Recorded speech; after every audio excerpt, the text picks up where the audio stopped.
princesita, que al contemplar tu imagen juré amarte siempre con todo el corazón,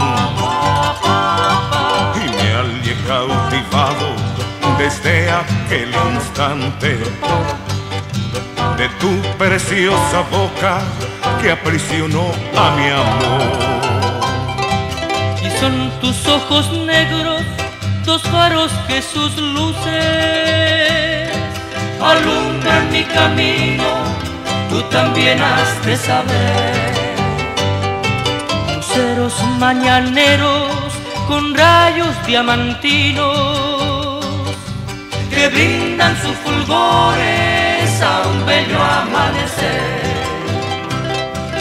Bella virgencita amada, como quisiera besar esa tu boca de miel que es de un rico fontanar.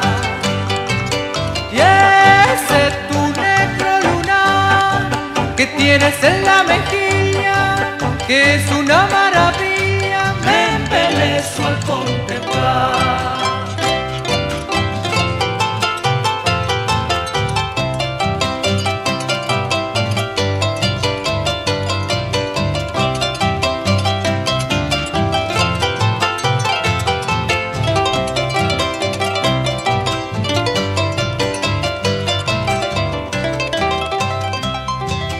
Rostro de sonrojo, cual pétalos de rosas, le da un encanto vivo a tu mágico lunar.